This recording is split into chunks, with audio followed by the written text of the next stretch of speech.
Раздвижено во недела наутро во собрание. Итно треба да се изберат членови на новата антикорупцијска комисија па да се распишат председателски избори. 7 члената мешовита комисија од пратеници и невладини уште во 10 часот е спремна за прашување и оценување. На жешкото столче прва седна поранешната министерка и член на ДИК, а сега адвокат Тања Алтанџиева. Дали можете да ни посочите еден корупцијски скандал во изминатиот период и односот на Државната комисија за спречување на корупцијата кон него и што вие во однос на тогашната антикорупцијска комисија како вие би постапиле? Сега не би посочувала конкретни случаи, ги имаше многу, не можам во моментот да се сетам за да посочам некој. Меѓутоа, морам да ја направам разликата на првите комисии и на Државната изборна комисија, каде што членував за прв пат во Државната изборна комисија 2006 и оваа Државната комисија за спречување на корупција. Значи, тогаш интенцијата на законодавното решение за професионализација на овие комисии и сметам дека тие комисии работеа со повисок степен на професионалност.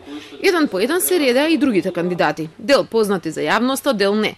Речиси никој не откри досега каков корупцијски скандал има лоцирано меѓу функционери.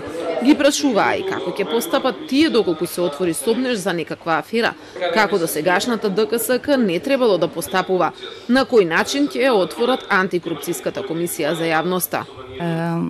Во однос на корупцијски скандали кои што биле во претходен период, јас повеќе би се задржала во делот што го имам работено претходно, затоа што кога работите со ревизија, вие работите што ќе ги видите на терен, кои што не се согласно пропишаните закони, донесените закони, пропишаните процедури, секогаш издавате наоди во кои што искажувате сомнеж и посебно се интересни тие наоди кои што имаат финансиска импликација за злоупотреба на средства.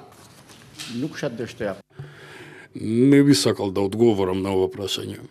Се извинувам, но таму каде што јас работам, корупцијата е на минимално ниво, да не кажам нула.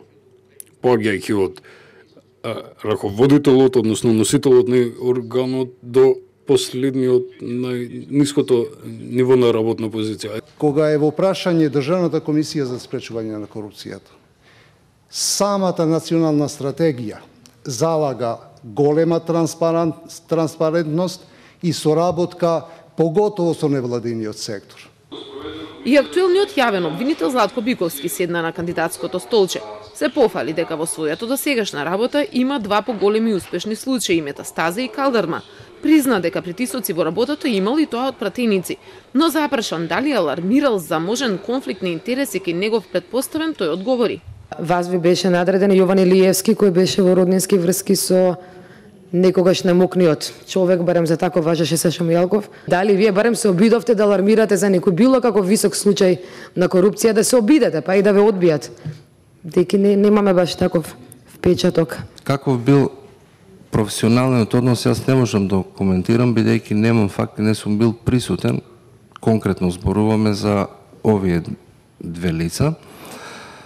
Предпоставувам дека истите имале како роднини сигурно и лични контакти, меѓутоа и како носители на функциите на кои што биле, дека сигурно имале и професионални контакти.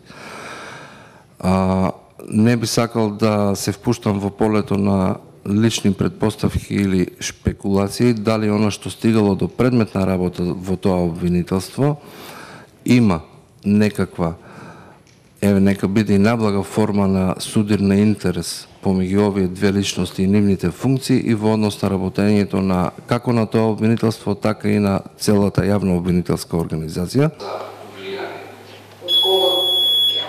Со овој звук завршува 30-минутниот расплит на секој кандидат, а такви се многу, 57 за 7 места во антикорупцијска, од кој еден ќе биде председател.